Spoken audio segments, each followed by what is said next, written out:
இந்த வீடியோவில் நாம இன்னைக்கு பார்க்க போகிற topic how, when and where. So நம்மளோட கமெண்ட் செக்ஷன் போய் பார்த்தீங்க அப்படின்னா இப்போ ரீசெண்ட் டேஸில் இந்த பர்டிகுலர் சாப்டர் எக்ஸ்பிளைன் பண்ணுங்க அப்படின்ற ஒரு கமெண்ட் வந்து நம்ம ஸ்டூடெண்ட்ஸ் நிறைய பேர் போட்டுகிட்டே இருந்தாங்க. ஸோ அவங்களுக்காகவும் மற்ற ஸ்டூடெண்ட்ஸ் எல்லாருக்காகவும் ஸ்பெஷலாக இந்த வீடியோக்குள்ளே போகிறதுக்கு முன்னாடி சேனலை சப்ஸ்கிரைப் பண்ணதவங்க ப்ளீஸ் சப்ஸ்கிரைப் பண்ணுங்க. அப்போ தான் போகிற டெய்லி வீடியோஸ் உங்களுக்கு நோட்டிஃபிகேஷனாக வரும். உங்களுக்கு வேறு ஏதாவது லெசன் சாப்டர் எக்ஸ்பிளைன் பண்ணணும் அப்படின்னா மறக்காம கமெண்ட் செக்ஷன் கமெண்ட் போடுங்க. ஷேராக உங்களுக்காக வீடியோ போடுறேன். சரியா? ஸோ இந்த லெசன் பார்க்குறதுக்கு ரொம்ப ராவாக இருக்க மாதிரி இருக்கும். என்னடா இது படித்து பார்த்தா சில டேர்ம்ஸ்லாம் நமக்கு உண்மையை புரியவே இல்லையே அப்படின்ட்டு. பட் நோ ப்ராப்ளம், ரொம்ப ஈஸியாக நான் உங்களுக்கு அழகாக சொல்லித்தரேன். நான் சொல்கிறத வச்சுட்டு நீங்கள் ஒரு தடவை நல்லா காது கொடுத்து லிசன் பண்ணிங்கனாவே போதும். நான் சொன்னதை வச்சுட்டு அதுக்கப்புறமா புக்கை போய் ரீட் பண்ணீங்க அப்படின்னா எல்லா பாயிண்ட்ஸுமே அதில் இருக்கும். ஸோ உங்களுக்கு வந்து மறக்கவே மறக்காது. எக்ஸாம் டைமில் அப்படி கடைன்னு எழுதிடலாம் என்ன கொஷின்ஸ் கேட்டாலும். சரியா? ஸோ நான் இப்போ வீடியோக்குள்ளே போகலாம். ஒரு காலத்தில் வந்து ஹிஸ்டோரியன்ஸ் தான் யார்? இந்த வரலாற்றை வந்து எழுதுகிறவங்க, வரலாற்று ஆசிரியர்கள்னு சொல்லுவாங்க இல்லையா? ஸோ இவங்க எல்லாருமே தான் ஹிஸ்டோரியன்ஸ். சரியா? இவங்க எல்லாருமே டேட்ஸ் மேலே ரொம்ப ஒரு ஃபேசினேட்டடாக இருந்தாங்களாம், ரொம்ப ஒரு இன்ட்ரெஸ்டாக இருந்தாங்களாம். ஒரு டேட்னா இது மாதிரி இந்த பர்டிகுலர் இது வந்து இந்த டேட்டில் எழுதிருந்துச்சு, அந்த டேட்டை கொண்டு போய் நம்ம உடனே எழுதி ஆகணும் அப்படின்ட்டுன்னு ரொம்ப ஃபேசினேட்டடாக இருந்தாங்களாம். ஸோ அவங்க அந்த டேட்டை எழுதிட்டு அந்த டேட்டுக்கு உண்டான வரலாறு எழுதுவாங்க இல்லையா? ஸோ எந்த மாதிரிலாம் டேட் அவங்க ரொம்ப இம்பார்ட்டண்டாக எழுதுறாங்கன்னா, அந்த ரூலர்ஸ் இருக்காங்களே, ஆட்சியாளர்கள், அந்த காலத்தில் ஆட்சி செஞ்சவங்க, ஆட்சியாளர்கள் எல்லாமே எப்படி அவங்க ஆட்சி செஞ்சாங்க, எப்படி அவங்க வந்து அரியணை வந்து என்னைக்கு ஏறினாங்க, அந்த மாதிரி எந்த ஒரு பேட்டில் அதாவது வாரில் வந்து எப்படி பார்ட்டிசிபேட் பண்ணி வின் பண்ணாங்களா, லூஸ் பண்ணாங்களா, இந்த மாதிரி இது எல்லாமே வந்து டேட் மூலியமாக வந்து எழுதி வைப்பாங்களாம். ஸோ ஹிஸ்ட்ரினாவே டேட் தான்ப்பா அப்படின்ற ஒரு காலகட்டமாக இருந்துச்சு. நிறைய பேர் வந்து கேட்டிங்கன்னாவே ஹிஸ்ட்ரி சப்ஜெக்ட் பிடிக்காதுமாங்க. ஏன்னா ஐயோ அதில் இருக்க டேட்ஸை நம்ம மனப்பாடம் பண்ணுறதுக்கே நமக்கு தனி ஒரு இது வேணும்பாங்க இல்லையா? ஏன்னா நிறைய மேக்ஸ் த ஃபாலோயிங்ஸ் கேட்டிங்கனாவே டேட்டாக தான் கேட்பாங்க. அதில் நம்ம வந்து என்னென்ன இன்சிடென்ட் இந்த இயருக்கு நடந்துச்சு, இந்த டேட்க்கு என்ன இன்சிடென்ட் நடந்துச்சுன்றது நம்ம மேட்ச் பண்ணுற மாதிரி வரும். அதனாலேயே நிறைய பேருக்கு வந்து ஹிஸ்ட்ரிஸ்லாம் வந்து உங்களுக்கு பிடிக்காமல் இருக்கலாம். இது வந்து மறக்க முடியல அப்படின்னாலும் இது ஒரு உண்மை அப்படின்ற ஏற்றுக்கிற சுச்சுவேஷன் நிறைய பேருக்கு இருக்குது இல்லையா? ஹிஸ்ட்ரினாவே டேட்ஸ் அப்படிங்கிறது. ஆக்சுவலாக ஹிஸ்ட்ரி அப்படின்னா என்ன அப்படின்னா, the change occurs over a time. அதாவது இப்போ ஒரு விஷயம் நடக்குதுன்னா அந்த விஷயம் வந்து முன்னாடி எப்படி இருந்துச்சு, இப்போ எப்படி இருக்கு அப்படிங்கிறத கம்பேர் பண்ணுறது, பாஸ்ட்டுக்கும் இப்போ நடக்கக்கூடிய ப்ரெசண்ட்டுக்கும் கம்பேர் பண்ணுறது தான் ஹிஸ்ட்ரி அப்படிங்கிறது. ஸோ எப்படி பார்த்தாலும் it's refers to a time. Okay? So நம்ம என்ன சொல்லுவோம்? Before and after. ஸோ பாஸ்ட்டுக்கும் ப்ரெசண்ட்டுக்கும் என்ன ஒரு வித்தியாசம், என்ன நடந்துச்சு, அப்போ இந்த மாதிரிலாம் இருந்தது, இப்போ இந்த மாதிரிலாம் சேஞ்சஸ் ஆகிருக்கே அப்படின்ட்டுன்னு சொல்கிறது பேர் தான் ஹிஸ்ட்ரி. இப்போ நம்ம ஏதோ ஒரு விஷயம் டெய்லி பார்த்துட்டே இருக்கோம் நம்மளோட டே டு டே லைஃப்பில் அப்படின்னா, நம்ம அந்த ஒரு விஷயத்தை பற்றி ஆராய்ச்சி பண்ணோமா? ஹிஸ்ட்ரின்றது எப்படி தோணும்? ஒரு விஷயத்தை பற்றி நம்ம முழுமையாக ஏற்றுக்கிட்டு இது ஏன் இப்படி நடந்துச்சு, அப்போ இது முன்னாடி எப்படி இருந்திருக்கும் அப்படின்ட்டுன்னு ஏதோ கொஞ்சம் நம்ம ஒரு ஆராய்ச்சி பண்ணாதான் ஹிஸ்ட்ரி அப்படிங்கிற ஒரு நமக்கு கிடைக்கும் இல்லையா? டெய்லி பார்க்குற விஷயங்கள் நம்ம ஆராய்ச்சி பண்ண மாட்டோம். காலையில் முழிக்கிறது, குளிக்கிறது, ப்ரஷ் பண்ணுறது, இதெல்லாம் எதுக்கு ஆராய்ச்சி பண்ணுவோமா? எதுக்கு நம்ம குளிக்கணும், எதுக்கு நம்ம வந்து காலையில் ப்ரஷ் பண்ணணும், அப்படி ப்ரஷ் பண்ணால் என்னென்ன நன்மைகள் கிடைக்கும் அப்படின்ட்டுன்னு ஒவ்வொரு நாளும் நம்ம ஹிஸ்ட்ரியை நம்ம யோசிச்சு பார்த்து பண்ணுறோமா? கிடையாது. அதெல்லாம் ஆட்டோமேட்டிக்காக நமக்கு நடக்கக்கூடிய ஒரு விஷயங்கள். ஆனால் எந்த ஒரு விஷயத்தை பார்த்து நம்ம ரொம்ப ஒண்டர் ஆகுறோமோ, ரொம்ப ஒரு ஆச்சரியமாக நம்ம பார்க்குறோமோ, அதை எந்த ஒரு விஷயம் நமக்கு யோசி வைக்கிறதோ அது எல்லாமே வந்து வரலாறாக மாறிடுமா? எல்லாமே ஒரு ஹிஸ்டரியாக வந்து மாறிடுமா? ஃபார் எக்ஸாம்பிள் இப்போ எடுத்துக்கோங்களேன். இப்போ நீங்கள் வந்து வெளியே போகிறீங்க, காலையில் முழிச்சதுமே அவங்க நிறைய டீ கடைங்கள்லாம் இருக்குல்ல, டீ கடைங்களில் உட்காந்து காஃபி குடிச்சிட்டு இருக்காங்க, டீ குடிச்சிட்டு இருக்காங்க அப்படின்னா நீங்கள் யோசிக்கலாம். அது கடந்து போகிறவங்க போகிறது உண்டு. ஆனால் சில பேருக்கு யோசிப்பாங்கல்ல, நம்ம மக்கள் வந்து இப்போ இப்படி காஃபி குடிக்கிறாங்க, இப்போ ஆனால் காஃபி டீலாம் தயாரிக்கிறதுக்கு முன்னாடி ஒரு காலம் இருக்கும் இல்லையா? அப்போ அந்த காலத்தில் அவங்க எதை ப்ரிஃபர் பண்ணாங்க, எது வந்து குடிச்சாங்க, அவங்கள ரிஃப்ரெஷ்ஷாக வச்சுக்க எது அவங்க தேர்ந்தெடுத்தாங்க அப்படின்ற ஒரு கேள்வி எழும்போது தான் அந்த வரலாறு பக்கம் நம்ம போவோம். சும்மா பார்க்கும்போதெல்லாம் வரலாறு தர மாட்டோம். அந்த விஷயத்தை யோசிக்கும் போது தான் நம்ம வந்து இப்போ ஃபியூச்சரில் பாஸ்ட்டில் வந்து அவங்க என்ன இப்போ ப்ரிஃபர் பண்ணியிருப்பாங்க, பாஸ்ட்டில் என்ன குடிச்சிருப்பாங்க அப்படின்னு அதை பற்றி சர்ச் பண்ணி பார்ப்போம் இல்லையா? அதே மாதிரி இப்போ வந்து ட்ரெயின்லலாம் நீங்கள் கண்டிப்பாக ட்ராவல் பண்ணியிருப்பீங்க. ஸோ அப்படி ட்ராவல் பண்ணியிருக்கும் போது ஜன்னல் ஓரமாக உட்காந்து அப்படியே யோசிச்சு பார்த்துருக்கலாம். நம்ம இப்போ இந்த ஊர்லேருந்து இந்த ஊருக்கு போகிறதுக்கு ட்ரெயினில் வந்து ட்ராவல் பண்ணுறோம். ஆனால் இந்த ட்ரெயின்லாம் கண்டுபிடிக்கிறதுக்கு முன்னாடி இப்போ லாங் டிஸ்டன்ஸ் ஏதாவது போகணும் அப்படின்னா, அப்போ இருந்த மக்கள் எதை தேர்ந்தெடுத்திருப்பாங்க, எப்படி போயிருப்பாங்க அப்படின்றது அந்த இடத்துல நம்ம கொஞ்சம் யோசிக்கிறோம் இல்லையா? அப்போ நம்ம பாஸ்ட்டுக்கு போயிட்டு வருவோம். பாஸ்ட்னா அதுதான் வரலாறு, அதுதான் ஹிஸ்ட்ரி. ஸோ ஹவ் அப்படிங்கிற கேள்வி நமக்கு கண்டினியூஸாக வந்துட்டே இருந்தால் தான் அந்த இடத்துல ஹிஸ்ட்ரி வரும். ஸோ லெசன் பேரே பாருங்க, how, when and where. So இந்த 3 வச்சு தான் ஹிஸ்ட்ரி அப்படிங்கிறதே உண்டு. ஓகே. ஸோ ஹவ் இது ஏன் இப்படி நடந்துச்சு, இது ஏன் நடந்துச்சு, முன்னாடி அப்படி எப்படி இருந்திருக்கும், வென் அது எந்த காலத்துல எப்படி இருந்திருக்கும், வேர் அது எங்க அப்படி நடந்திருக்கும் அப்படின்னு ஹவ், வென் அண்ட் வேர் இந்த ஒரு 3 வார்த்தைகளை நீங்க தொடர்ந்து தொடர்ந்து யூஸ் பண்ணிட்டே பார்க்குற விஷயங்கள் எல்லாம் நீங்க வந்து யோசிச்சுட்டே இருந்தீங்கன்னா கண்டிப்பா உங்களுக்கு வந்து ஹிஸ்ட்ரி மேல ஒரு நம்பிக்கை வந்துடும். இப்போ நான் உட்காந்துருக்கேன்னா இப்போ என்னோட என் முன்னாடி நான் சொல்றேன் முக்கியமா என்னோட முன்னாடி வந்து என்னோட லேப்டாப் இருக்கு. ஸோ இந்த லேப்டாப் நான் வந்து பார்த்தேன்னா எனக்கு தோணும். ஆனா நான் இப்போ யோசிப்பேன். இப்போ நான் யூஸ் பண்றதுக்கு முன்னாடி அந்த காலகட்டத்துல அவங்க வந்து லேப்டாப் பதிலா என்ன யூஸ் பண்ணியிருப்பாங்க? வேறு ஒரு வழி இருந்ததுன்னா, அது எப்படி யூஸ் பண்ணியிருப்பாங்க? அது எந்த இடத்துல யூஸ் பண்ணியிருப்பாங்க? அப்படின்னு கொஸ்டின் எனக்குள்ள எழும்போது தான், அந்த வாழ்க்கைய பத்தி நம்ம யோசிக்க தோணும். ஸோ, அப்ப நம்ம போய் படிச்சு பார்ப்போமே! அப்ப அந்த காலகட்டத்துல எப்படி பண்ணாங்க? எப்படி எழுதியிருப்பாங்க? எப்படி நோட்ஸ் எடுத்தாங்க? அப்படின்னு படிச்சு பார்ப்போமே! அப்படின்ட்டுன்னு, அந்த காலகட்டத்துக்கு ஹிஸ்ட்ரிக்கு நம்ம பாஸ்ட்டுக்கு வந்து போக வேண்டிய சிச்சுவேஷன் வரும். ஸோ, ஹவ், வென் அண்ட் வேர் அப்படி 3ங்கிறது இந்த வேர்ட் ரொம்பவே இம்பார்ட்டன்ட். ஸோ, இப்போ நியூஸ் பேப்பர் வந்து ரீட் பண்றோம் அப்படின்னு வச்சுக்கோங்களேன். காலையில முழிச்சதுமே. இப்ப நம்ம அப்போ வந்து யோசிக்கலாம். இப்போ இந்த நியூஸ் பேப்பர்ல வந்து நமக்கு நியூஸ் எல்லாமே கேதர் பண்ணி சொல்றாங்க. டெலிவிஷன், சோஷியல் மீடியா எல்லாமே அப் டு டேட் நமக்கு வந்து நியூஸ் வந்துருது. ஆனா, இந்த ஒரு வசதிலாம் இல்லாத காலத்துல அவங்க எப்படி மெசேஜஸ் எல்லாமே பாஸ் பண்ணிக்கிட்டாங்க? ஏதோ ஒரு விஷயம் மக்களுக்கு கொண்டு போய் சேர்க்கணும், இல்ல வேற ஒரு ஊருக்கு கொண்டு போய் சேர்க்கணும்னா, எப்படி அவங்க வந்து ஒரு ஊர்ல இருந்து இன்னொரு ஊருக்கு எடுத்துட்டு போனாங்க? ஸோ இதே மாதிரி இந்த கேள்விகள்லாம் வரும்போது தான் ஹிஸ்ட்ரி வந்து ஃபார்ம் ஆகுது. அப்போதான் இந்த ஹிஸ்டாரிக்கல் கொஸ்டின்ஸ் எல்லாமே ஒரு டைமா தான் வந்து சுத்தி வருதா நோஷன்ஸ் ஆஃப் டைம். அதாவது நம்ம டைம் அப்படின்னு சொல்றது வந்து இந்த இடத்துல ஒரு பர்டிகுலர் இயரையோ மந்த்தையோ நம்மளால வந்து கண்டிப்பா இதுதான்ப்பா உறுதி அப்படின்னு சொல்ல முடியாது. அது வந்து இன்கரெக்டா கூட இருக்கலாம். இப்ப பாருங்களேன், ஃபார் எக்ஸாம்பிள் நம்ம வந்து பாக்குறோம், இப்ப இந்தியால இருக்கக்கூடிய மக்கள் எல்லாருமே வந்து எப்படி என்னைக்கு டீ குடிக்க ஆரம்பிச்சாங்க அப்படின்னு கேட்டா நம்ம சொல்ல முடியுமா? இந்த வருஷத்துல, இந்த தேதியில, இந்த மாசத்துல இருந்து தான் எல்லா மக்களும் டீ குடிக்க ஆரம்பிச்சாங்க அப்படின்னு நம்மளால இந்த ஒரு பர்ட்டிகுலர் டேட்ட சொல்ல முடியுமா? சொல்ல முடியாது. ஏன்னா, இதுக்கு ஒரு ஃபைன் டே கிடையாது. ஏன்னா, ஒரு காலகட்டத்துல குடிச்சிருப்பாங்க. அது அப்படியே டேஸ்ட் டெவலப் பண்ணி இப்போ ஒரு ஸ்பேன் ஆஃப் டைம் வந்து அது எடுத்துக்குது. ஸோ ஏதோ ஒரு விஷயங்கள வந்து நம்ம வந்து கரெக்ட்டா டேட் மட்டும் வச்சு சொல்லிற முடியாது. ஓகே, கிளியரா அது சொல்ல முடியாது. அதே மாதிரி பாருங்களேன்.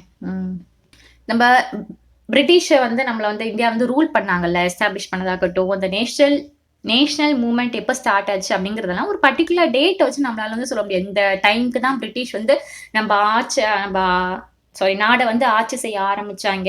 இல்ல இந்த டைம் தான் வந்து நேஷனல் மூவ்மெண்ட் ஸ்டார்ட் ஆச்சு அப்படின்னு சொல்ல முடியாது. ஃபிக்ஸடா சொல்ல முடியாது. ஏன்னா, இதுக்கு வந்து நெறைய நாட்கள் தேவைப்பட்டிருக்கும். எப்படி பிரிட்டிஷ்காரங்க நம்ம நாட்டுக்குள்ள வந்தாங்க அப்படின்றதுக்குன்னே ஒரு பெரிய கதை இருக்கு. அவங்க ஸ்பைசஸ தேடி வந்தாங்க. அதுக்கப்புறமா இங்கேயே டென்ட் போட்டாங்க. அதுக்கப்புறம் கொஞ்சம் எக்ஸ்போர்ட் பண்ண ஆரம்பிச்சாங்க. அப்புறம் கொஞ்சம் கொஞ்சமா எல்லாரையும் கைக்குள்ள போட ஆரம்பிச்சாங்க. அதாவது இந்த ராஜாஸ் எல்லாரையுமே வந்து அடிபணிய வச்சாங்க. இது மாதிரி அதுக்குன்னே ஒரு தனி கேட்டகரி ஸ்டோரி இருக்கு. இல்லையா? ஸோ இது வந்து ஒரு பர்ட்டிகுலர் நாள்ல நடக்கிறது கிடையாது. இந்த மாதிரி அது மாதிரி சோஷியல் அண்ட் எக்கனாமிக் சேஞ்சஸ் எப்ப ஏற்பட்டுச்சு, இந்த மாரி விஷயம்லாம் பர்ட்டிகுலர் டேட்ல சொல்ல முடியாது. ஏன்னா, it needs a span of time. நெறைய ஸ்ட்ரக்சர் ஆஃப் டைம் வந்து தேவைப்படுது இதுக்கு. ஸோ, நம்ம பர்ட்டிகுலர் டைம் இந்த இடத்துல வந்து சொல்ல முடியாது. சரி, இப்படி சொல்றீங்க. டேட்ட வச்சுலாம் சொல்ல முடியாது அப்படிங்கிறீங்க. அப்ப ஏன் ஹிஸ்ட்ரிக்கு டேட் ரொம்ப முக்கியம்? அப்படின்ற கொஸ்டின் உங்களுக்குள்ள எழும் இல்லையா? ஸோ எழணும். கொஸ்டின்ஸ் நெறைய கேட்கணும். சரியா? ஸோ ஃபர்ஸ்ட் எல்லாம் ஒரு காலத்துல வந்து ஹிஸ்ட்ரினா என்ன அப்படின்னா, ஒரு பேட்டில், ஒரு account of battle and big events அது மட்டும் தான் ஹிஸ்ட்ரி இருந்துச்சாம். அதாவது ஹிஸ்ட்ரினா என்னப்பா? நம்ம நடக்கிற விஷயங்கள, முக்கியமான விஷயங்கள நோட் பண்ணி வைக்கிறது தான் ஹிஸ்ட்ரி. அந்த காலகட்டத்துல நான் சொல்றேன். சரியா? நோட் பண்ணி வைக்கிறது தான் ஹிஸ்ட்ரி. இப்போ சப்போஸ் என்னெல்லாம் நோட் பண்ணுவாங்க? இப்ப டெய்லி நடக்கிற விஷயங்கள்லாம் நோட் பண்ணுவாங்களா? பண்ண மாட்டாங்க. ஒரு பெரிய பேட்டில் நடக்குது, இல்ல ஏதாவது ஒரு மிகப்பெரிய ஈவென்ட்ஸ் நடக்குதுன்னா, அத பத்தி இல்ல அதோட அந்த ராஜா வந்து ஆட்சி வந்து செய்றாங்கன்னா, அதோட ரூல்ஸ் அண்ட் பாலிசிஸ் இது மாதிரி எல்லாமே நோட் பண்ணாங்க. மோஸ்ட்லி இந்த ஹிஸ்டாரியன்ஸ் இருக்காங்கல்ல, வரலாறு எழுதுறவங்க எத பத்தி எழுதுவாங்க அந்த காலத்துல அப்டின்னா, ஒரு ராஜா ஆட்சி செஞ்சுட்டு இருக்காரு. அந்த ராஜா எப்போ அவரோட கிரவுன் பண்ணாங்க. எப்படி வந்து ஆட்சிய வந்து என்னைக்கு ஸ்டார்ட் பண்ணாங்க? அவர் எந்தெந்த வார்ல வந்து கலந்துக்கிட்டாரு? அந்த வார்ல வெற்றி பெற்றாரா? தோல்வி அடைஞ்சாரா? அவர் எப்போ இறந்தாரு? அவர் இறந்த பிறகு அடுத்த ரூலரா அவரோட வாரிசு யார் இருந்தா? ஸோ இந்த மாதிரி ஒரு மெயின் விஷயங்கள மட்டும் தான் வந்து ஹிஸ்ட்ரியா வந்து நோட் பண்ணாங்களாம். எல்லா விஷயங்களும் வந்து நோட் பண்ணது கிடையாது. ஸோ இந்த மாதிரி இப்படி நோட் பண்ணனால இந்த ஸ்பெசிஃபிக் டேட் அப்படிங்கிறது நம்மளோட ஹிஸ்ட்ரியிலேருந்து ஒரு மாற்ற முடியாத ஒரு விஷயமா வந்து மாறிடுச்சு. அதனால தான் டேட்ஸ் அப்படிங்கிறது ஹிஸ்ட்ரிக்கு வந்து ரொம்ப இம்பார்ட்டன்ட். ஹிஸ்டோரியனுக்கும் ரொம்ப இம்பார்ட்டன்ட். ஸோ அதை வச்சு நிறைய வந்து டிபேட்ஸ்லாம் வந்து பண்ணாங்க. ஸோ இந்த கட்டத்தில் ராஜா இந்த மாதிரி பண்ணாரு அப்படின்ட்டுன்னு சூடா விவாதங்கள்லாம் கூட ஏற்படுமா. இப்போ நம்ம பார்த்தது வந்து அந்த காலத்து ஹிஸ்ட்ரி. ஸோ ஹிஸ்ட்ரி ஃபர்ஸ்ட் வரலாறுனா இது மாதிரி தான் இருந்துச்சு. ஆனா, இப்போ நம்ம படிக்க படிக்க வாழ்க்கை, நம்மளோட புக் எப்படி மாறிட்டு இருக்கு, கொஞ்சமே ரொம்ப ரொம்ப அப்டேட்டடா வந்து வந்துட்டே இருக்கு இல்லையா? ஸோ இப்போ என்ன எழுதுறோம், நெறைய இஷ்யூஸ் வேற ஏதாவது இஷ்யூஸ் பத்தி எழுதுறோம். நெறைய கொஸ்டின்ஸ் வந்து நம்ம ரைஸ் பண்றோம். அதுக்குண்டான ஆன்ஸர வந்து நம்ம தேட ஆரம்பிக்கிறோம். ஸோ அந்த இப்ப நம்ம எப்படி எழுதுறோம், ஃபர்ஸ்ட் ராஜா அவங்க எப்படி வார் பண்ணாங்க, அவங்க எப்ப பிறந்தாங்க, அடுத்த கிங் யாரு, எப்ப எத்தன குழந்தை பிறந்துச்சு, இந்த மாதிரி எழுதுறதெல்லாம் விட்டுட்டு இப்ப என்ன எழுதுறோம், அப்ப வாழ்ந்த மக்கள் வந்து அவங்களோட லைவ்லிஹுட்க்கு, அதாவது அவங்களோட வாழ்வாதாரத்துக்கு என்னெல்லாம் செஞ்சாங்க, ஸோ அவங்க என்ன மாதிரி விஷயங்கள் ப்ரொடியூஸ் பண்ணாங்க, எந்த மாதிரி ஃபுட் வந்து சாப்பிட்டாங்க, எப்படி அவங்க சிட்டிஸ வந்து டெவலப் பண்ணாங்க, அண்ட் எப்படி அவங்க மார்க்கெட்டை வந்து முதல்ல கொண்டு வந்தாங்க. ஏன்னா மார்க்கெட் அப்படிங்கிறது இப்போ ஒரு சில வருஷங்கள் மீன்ஸ் ஒரு சில ஃபியூ இயர்ஸா தான் வந்துட்டு இருக்கு இல்லையா? ஸோ ரொம்ப ஆயிரக்கணக்கான வருஷம் முன்னாடிலாம் அதெல்லாம் ஒண்ணுமே கிடையவே கிடையாது. ஸோ அது எப்படி மார்க்கெட் அவங்க எப்படி வந்து ஸ்டார்ட் பண்ணாங்க, அவங்களோட கிங்டம் எப்படி அவங்க இது பண்ணாங்க, அவங்களோட நியூ ஐடியாஸ் எப்படி அவங்க ஸ்ப்ரெட் பண்ணாங்க, அவங்க கல்ச்சர் எப்படி இருந்துச்சு, அவங்களோட சொசைட்டி எப்படி சேஞ்ச் ஆயிருக்கு, கல்ச்சர் அண்ட் சொசைட்டி எல்லாம் எப்படி சேஞ்ச் ஆயிருக்கு அப்படின்ற வேற விதமான கோணத்துல நம்ம ஹிஸ்டரியில வந்து படிக்க ஆரம்பிச்சிருக்கோம். வெறும் அதுவும் அந்த காலத்துல பாருங்க, வெறும் டேட்ஸ் இது மட்டுமே படிச்சவங்க இப்போ அவங்களோட வாழ்வாதாரம் எப்படி இருக்குன்ற அளவுக்கு நம்மளோட ஹிஸ்டரி வந்து இப்போ ரொம்பவே சேஞ்ச் ஆயிருக்கு. ஸோ அடுத்த டாபிக் விச் டேட், இது ரொம்ப இம்பார்ட்டன்ட். என்னன்னா இப்போ ஒரு டேட் படிக்கிறோம்னு வச்சுக்கோங்களேன், அந்த டேட் வந்து இம்பார்ட்டண்டா இருக்காது. நம்ம என்ன விஷயம் படிக்க போறோமோ அந்த விஷயத்துக்கு உண்டான டேட் வந்து இம்பார்ட்டண்டா இருக்கும். புரியுதா? புரியல. சரி, இப்போ ஒரு சின்ன ஒரு கதை சொல்றேன். கதை இல்ல, ஒரு எக்ஸாம்பிள் வந்து சொல்றேன். சரியா? 15th August 1947 அப்படின்ட்டு இந்த டேட்டை நீங்க போய் பிளாங்கா படிக்கிறீங்க அப்படின்னா உங்களுக்கு தோணாது. இதே இது நம்மளோட இந்தியா எப்போ ஃப்ரீடம் ஆச்சு அப்படின்னு கேட்டா நம்ம ஒரு சில மெமரிஸ்க்கு இது பண்ணி போய் 15th August 1947 அப்போதான் வந்து இது இந்தியா வந்து ஃப்ரீடம் வந்துச்சு அப்படின்னு சொல்லுவோம்.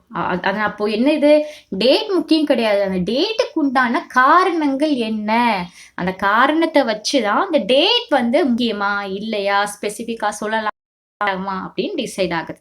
சரி, ஓகே. ஏன்னா ஒரு செட் ஆஃப் ஸ்டோரி அப்படிங்கிற அப்படி இம்பார்ட்டன்ட் ஆகுறதுனால அந்த வைட்டல் அந்த டேட் வந்து ரொம்ப முக்கியமாகுது. ஃபார் இன்னொரு ஒரு எக்ஸாம்பிள் சொல்றேன் அப்படின்னு வச்சுக்கோங்களேன். இப்போ மகாத்மா காந்தி, சரியா? ஸோ மகாத்மா காந்தியோட நம்ம வாழ்க்கை வரலாறுலாம் படிக்கும்போது அவர் எப்போ இறக்குறாரு, எப்போ பார்ன் ஆகுறாரு, எப்போ இறக்குறாரு அப்படிங்கிறதுலாம் நம்ம வந்து படிப்போம். மகாத்மா காந்தி எந்த இயர் வந்து பிறந்தாரு? 2nd October 1869. எப்போ இறந்தாரு? 30 January 1948. இப்போ மகாத்மா காந்தியை பத்தி நம்ம படிக்கிறதுனால அவரோட பிறப்போட டேட்டும் இறப்போட டேட்டும் நமக்கு இப்போ முக்கியமா படுது. இப்போ இதே இது வெறும் டேட்டை மட்டும் படிச்சுட்டு இதுக்கு உண்டான நமக்கு எதுவுமே தெரியலையே, தோணவே இல்லையே அப்படின்னு போறது உண்டு. ஸோ என்ன சொல்ல வராங்க, நம்ம என்ன ஒரு ஸ்பெசிபிக் ஸ்டோரி, என்ன ஒரு ஹிஸ்டரி நம்ம படிக்கிறோமோ, என்ன விஷயம் நம்ம தேவைப்படுதுன்னு நினைக்கிறோமோ அதுக்கு உண்டான டேட் தான் அந்த ஒரு சமயத்துல நமக்கு வந்து முக்கியமாகுது. இப்போ நம்ம அந்த சாப்டர் படிச்சு முடிச்சிட்ட பிறகு வேற ஏதோ இஷ்யூ பக்கம் போனோம் அப்படின்னா அடுத்த செட் ஆஃப் டேட் வந்து நமக்கு இம்பார்ட்டன்டா தோணும். சரி, நான் ஃபர்ஸ்ட் சொன்ன மாதிரி இந்த இந்தியா ஃப்ரீடம் டேட் அப்ப படிக்கும்போது அது இம்பார்ட்டன்டா தோணும். இப்போ மகாத்மா காந்தி படிக்கும்போது அவரோட பிறப்பு, அவரோட இறப்பு நம்மளுக்கு இப்போ இந்த செட் ஆஃப் டேட் வந்து முக்கியமா தோணும். ஸோ இந்த டேட் முக்கியமான டேட் அப்படிங்கிறது மாறிட்டே இருக்கும். நம்ம என்ன இஷ்யூ படிக்கிறோமோ அதுக்கு உண்டான டேட் நமக்கு ஞாபகம் வரும், அதுக்கு உண்டான டேட் நமக்கு இம்பார்ட்டன்ட் அப்படின்னு தோணும். சரியா? ஸோ அப்ப இருக்கக்கூடிய ஹிஸ்டோரியன்ஸ் எல்லாம் வந்து பிரிட்டிஷ் ஹிஸ்டோரியன்ஸ் இன் இந்தியா அந்த இதுல வந்து எந்த மாதிரிலாம் எழுதுவாங்க, ஸோ எழுதுனாங்க அப்படின்னா the rule of each governor general. So நம்ம நாட்டை வந்து அப்போ ஆட்சி செஞ்சுட்டு இருக்கும்போது ஒவ்வொரு கவர்னர் ஜென்ரல் வந்து ஆட்சி செய்வாங்க இல்லையா? ஸோ அவங்களோட பேர் எல்லாத்தையுமே நம்ம வந்து எழுதணும் அப்படின்ட்டு எழுதி வச்சாங்களாம். ஸோ அவங்க எப்படி எழுதுனாங்களாம், த ஃபர்ஸ்ட் கவர்னர் ஜென்ரலான வாரன் ஹாஸ்டிங், ஸோ அவங்கள பற்றியும் அவங்கத்துலேருந்து ஆரம்பிச்சு லாஸ்ட் பிசோரியான Lord Mountbatten, okay Lord Mountbatten இவங்கள பற்றியும் ஃபுல்லாக எழுதி வச்சிருந்தாங்களாம். இது வந்து ஒரு சாப்டர்ல. ஸோ இது வந்து ஃபர்ஸ்ட் கவர்னர் ஜெனரல், இது வந்து லாஸ்ட் பிசோரி அப்படின்ட்டு இவங்களை பத்தி எழுதுறாங்க. ஆனா அடுத்த சாப்டர்ல நம்ம எதை பத்திலாம் படிக்கலாம், எதை பத்திலாம் இது பண்ண வச்சாங்க மீன்ஸ் செக்மெண்டா பிரிச்சிருவாங்க. சரியா? ஏன்னா எல்லாத்தையும் ஒரே இதில் போட்டு டம்ப் பண்ண மாட்டாங்க, புரியாது அப்படி படிச்சா. ஸோ செக்மெண்டா பிரிப்பாங்க. ஒரு சாப்டர்ல அதை பத்தி இருக்குன்னா இன்னொரு நெக்ஸ்ட் சாப்டர்ல என்ன பத்தி இருக்கும், read about the Hastings, Wellesley, Bentinck, Dalhousie, Canning, Lawrence, Lytton, Ripon, Curzon, Hardinge, Irwin, இந்த மாதிரி ஒரு நெவர் எண்டிங்கா போயிட்டே இருக்குமா. ஸோ இவங்க எல்லாருமே ஒரு விதமான அந்த ஆட்சி செஞ்சவங்க தான். சரியா? ஸ்டார்டிங்ல இருந்து ஆரம்பிச்சு ஃபுல்லாவே உள்ள இருக்கக்கூடியவங்க. ஸோ இவங்க என்ன மாதிரி எல்லாம் பாலிசி பண்ணாங்க, என்ன மாதிரி அச்சீவ்மெண்ட் பண்ணிருக்காங்க, என்ன மாதிரி ஆக்டிவிட்டி பண்ணிருக்காங்க அப்படிங்கறதெல்லாம் நோட் பண்ணி வந்து கண்டிப்பா வைப்பாங்களா அப்ப இருக்கக்கூடிய ஹிஸ்டோரியன்ஸ் எல்லாமே. ஸோ அதான் காலங்கள் மாறுது. ஃபர்ஸ்ட் எப்படி ஆட்சி செஞ்சாங்க, என்ன டேட் இது இதுன்னு, அதுக்கப்புறம் எப்படி காலம் மாறி இருக்கு பாருங்க. யாரெல்லாம் ஆட்சி செஞ்சாங்க, ஸோ அந்த ஆட்சி செய்யும்போது என்னெல்லாம் அவங்க பாலிசி ஹேண்டில் பண்ணாங்க, என்னெல்லாம் அச்சீவ்மெண்ட் பண்ணியிருக்காங்க, என்னெல்லாம் ஆக்டிவிட்டி பண்ணியிருக்காங்க அப்படின்றத நோட் பண்ணி வைக்க ஆரம்பிக்கிறாங்க. இப்ப இதே இது இவங்க ஜெனரல் கவர்னர் மீன்ஸ் அதாவது கவர்னரா இல்லாம வேற ஏதோ நார்மல் பர்சனா இருந்தா அவங்களோட ஹிஸ்டரி எழுதப்படுமா? எழுதப்படாது. இதே இது அவங்க ஒரு பொறுப்புல இருக்காங்க, ஒரு பொசிஷன்ல இருக்கிறதுனால அவங்களோட ஆக்டிவிட்டீஸ் எல்லாமே வந்து நோட் பண்ணப்படுது. ஸோ இப்படிதான் ஒரு காலங்கள் வந்து மாறிட்டு வந்துட்டு இருக்கு. சரியா? அதே மாதிரி அவங்க வந்து ஹிஸ்டரி எழுதும்போது நான் சொன்னேன் தெரியுமா? இப்போ ஒரே இதுல ஃபுல் டம்ப் பண்ணிட மாட்டாங்க. வந்து ஒரு சாப்டர் வைஸா வந்து பிரிப்பாங்க. ஏன் அப்டின்னா, ஒரு சாப்டர் வைஸா பிரிச்சா தான் ஒரு சென்ஸ் கிடைக்கும். இப்ப நம்ம வந்து ஃபர்ஸ்ட் சாப்டர்ல வந்து மகாத்மா காந்திய பத்தி படிக்கிறோம். அப்ப செகண்ட் சாப்டர்ல வந்து நம்மளோட ஜவஹர்லால் நேருவ பத்தி படிக்கிறோம். தேர்ட் சாப்டர்ல சுபாஷ் சந்திர போஸ் அவர்கள பத்தி படிக்கிறோம் அப்டின்னா, நம்ம சாப்டர் வைஸா படிச்சோம்னா, தனிப்பட்ட முறையில அவங்களோட இது எல்லாமே நம்மள வந்து மைண்ட்ல ரிஜிஸ்டர் ஆகும். எந்த ஒரு கன்ஃப்யூஷனும் ஆகாது. இதே இது இந்த 3 சாப்டரையும் கொண்டு வந்து இந்த நம்ம நாட்டுக்கு போராடினவங்க இவங்க தான் அப்படின்ட்டுன்னு ஒவ்வொரு வெர்ஷனா நம்ம வந்து சொல்லாம எல்லாரையும் ஒரு மிக்சட் வெர்ஷனா சொல்லும்போது நம்ம மைண்டுக்குள்ள கன்ஃபியூஷன் ஏற்படும். நமக்கு ஒரு கிளியர் சென்ஸ் வந்து ஸ்டோரி வந்து கிடைக்காது. அதனால தான் படிக்கிறவங்களுக்கும் சரி, கேட்கிறவங்களுக்கும் சரி கரெக்ட்டா புரியணும் அப்படின்றதுக்காக எல்லாத்தையுமே வந்து ஒரு சாப்டர் வைஸா வந்து பிரிக்க எழுத ஆரம்பிச்சாங்க. அப்பதான் அந்த ஸ்டோரிக்கு ஒரு ஷேப் கிடைக்கும். ஒரு ஸ்டோரி கிடைக்கும். இல்லையா? ஸோ ஹிஸ்டாரியன்ஸ்லாம் என்ன இது பண்ணாங்க அப்படின்னா, என்ன சொன்னாங்க அப்படின்னா, "the life of British governor general" இருக்கு இல்லையா? ஸோ அதோட இதுல வந்து ஒரு இந்தியன்ஸ் அந்த ஸ்டோரி அத பத்தின ஒரு வரலாறு பிரிட்டிஷ் கவர்னர் ஜெனரல பத்தி ஒரு வரலாறு எழுதும்போது, நம்மளோட இந்தியன்ஸோட நம்மள இந்தியன்ஸ் பண்ணக்கூடிய அந்த ஆக்டிவிட்டீஸ் எல்லாமே உள்ள போய் புகுத்த முடியுமா? நான் ஒரு இது ஸ்டோரி எழுதுறேன். சாரி ஒரு வரலாறு எழுதுறேன்ப்பா. நம்ம நாட்ட யாரெல்லாம் ஆட்சி செஞ்சாங்க அப்படின்ற வரலாறு எழுதிட்டே இருக்கும்போது, அந்த வரலாறுக்குள்ள கொண்டு போயிட்டு, நம்ம இந்தியன் மக்கள் எல்லாமே இப்படிப்பட்டவங்க, Indians all Indians are my brothers and sisters இந்த மாதிரி ஒரு கதைகள் எல்லாமே உள்ள கொண்டு போய் வந்து இது பண்ண முடியாது. ஃபிட்டா இருக்காது. ஒரு சென்ஸ் இருக்காது. அதனால தான் என்ன பண்ணாங்களாம், அவங்க ஒரு ஃபார்மேட்ட வந்து ஏற்படுத்துனாங்க. சரியா? ஸோ இந்த மாதிரி சாப்டர்ஸ், இந்த மாதிரி சாப்டர்ஸ். ஸோ இது எல்லாமே வந்து ஓல்ட் டேட்ஸ் எல்லாமே கொஞ்சம் தனியா கொஞ்சம் தள்ளி வச்சுக்கிட்டு, இப்ப இருக்கக்கூடிய நியூ செட் ஆஃப் டேட்ஸ்ல வந்து பிரிக்கிறாங்க. சாப்டர் வைஸா பிரிக்கிறாங்க. எது ரொம்ப முக்கியம், இத மாதிரி இம்பார்ட்டன்ட் டேட்ஸ் பிரகாரம் பிரிக்கிறாங்க. ஒவ்வொரு கேட்டகரி பிரகாரம் பிரிக்கிறாங்க. இந்தியன்ஸ்னா இந்தியன்ஸ், பிரிட்டிஷ்னா பிரிட்டிஷ். இது மாதிரி பிரிச்சு எழுத ஆரம்பிக்கிறாங்க. Next topic how do we periodise. So எப்படி நம்ம அந்த ஒரு காலநிலைகளை பிரிக்கிறோம்னு சொல்றோம் இல்லையா? ஸோ அது எப்படி பிரிக்கிறோம் அப்படின்னு பார்க்கலாம். இந்த இயர் ஆஃப் எப்படி ஸ்டார்ட் ஆச்சு? ஓகே, ஸோ இந்த இயர் ஆஃப் 1817 வந்து ஜேம்ஸ் பெல் அப்படின்ற ஒருத்தவங்க இருக்காங்க. இவங்க யாரு? Scottish economist and political philosopher. இவர் வந்து ஒரு புக் வந்து பப்ளிஷ் பண்றாரு. ஹிஸ்டரி ஆஃப் பிரிட்டிஷ் இந்தியா அப்படின்ற புக் வந்து பப்ளிஷ் பண்றாரு. இவர் பப்ளிஷ் பண்ண புக்ல வந்து இந்தியன் ஹிஸ்டரியை வந்து 3 பீரியடா பிரிச்சிருக்காங்க. என்னன்னா ஹிந்து, முஸ்லீம், பிரிட்டிஷ். இந்த ஒரு பீரியட் சென்ட் பண்ணியிருக்காங்களா, ஒரு பீரியடா பிரிச்சு வச்சிருக்காங்க இல்லையா? இது எல்லாமே வைட்லி வந்து அக்செப்ட் பண்றாங்க. அது ஏன் அக்செப்ட் பண்ணாங்க அண்ட் அடுத்த கட்ட போர்ஷன் இது எல்லாமே வந்து நம்ம அடுத்த வீடியோவில் பார்க்கலாம். ஏன்னா வீடியோ ரொம்ப லென்த்தாக போயிட்டுருக்கு. ஸோ 30 மினிட்ஸ்க்கு மேலே தாண்டி போச்சுன்னா உங்களுக்கே படிக்கிறதுக்கு இன்ட்ரெஸ்ட் இருக்காது. ஸோ இன்னைக்கு ஒரு வீடியோ அண்ட் நாளைக்கு ஒரு வீடியோ அப்லோட் பண்ணுறேன். அதோட லிங்க் நான் டிஸ்கிரிப்ஷனில் கொடுக்குறேன். ஸோ ப்ளீஸ் அங்கே போய் செக் பண்ணி பார்த்தீங்கன்னா உங்களுக்கு வந்து இருக்கும். அண்ட் 2 வீடியோ சேர்த்து மர்ஜ் பண்ணி நான் ஒன்றா அதுக்கப்புறமா வந்து ரிலீஸ் பண்ணுறேன். Okay, thank you.